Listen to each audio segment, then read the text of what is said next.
पिता की मौत के बाद छोड़ी पढ़ाई, फिर मजदूरी करके एमबीए किया। दर्द, संघर्ष और मेहनत की सच्ची जीत की कहानी। बिहार के छोटे से गांव धनौली में एक लड़का रहता था। नाम था राजेश यादव। उसके पिता एक साधारण किसान थे। घर की आर्थिक स्थिति ठीक नहीं थी, लेकिन राजेश पढ़ने में बेहद होशियार था। उसका सपना था कि एक दिन वह एमबीए करके किसी बड़ी कंपनी में अफसर बने।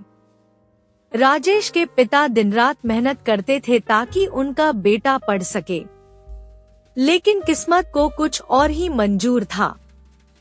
राजेश के 12वीं के रिजल्ट आने से पहले ही उनके पिता की मौत हो गई। घर पर दुखों का पहाड़ टूट पड़ा। पिता के जाने के बाद राजेश की पढ़ाई रुक गई। घर में खाने तक के पैसे नहीं थे। माँ बीमार थी और 2 छोटे भाई बहन स्कूल भी नहीं जा रहे थे। राजेश ने अपनी किताबें बंद कर दी और ईंट गारा उठाने लगा। मजदूरी करने लगा। किसी ने छत पर काम दिया तो कोई बालू ढोने को कहता, लेकिन राजेश ने शिकायत नहीं की। हर रात वह घर आकर चुपचाप अपनी पुरानी किताबों को देखता और खुद से कहता, पढ़ूंगा जरूर, चाहे जितनी देर लगे।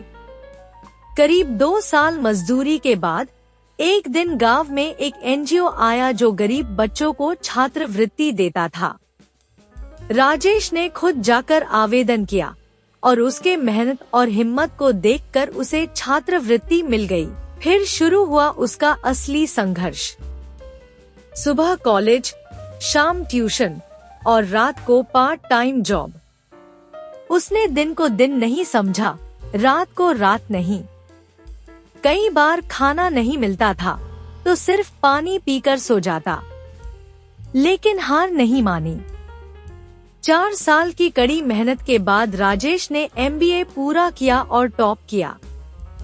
आज वही राजेश एक मल्टीनेशनल कंपनी में मैनेजर है और पूरे गांव के लिए प्रेरणा बन गया है। कहानी से सीख। हालात चाहे कितने भी बुरे क्यों ना हो, सपनों के आगे झुकना नहीं चाहिए।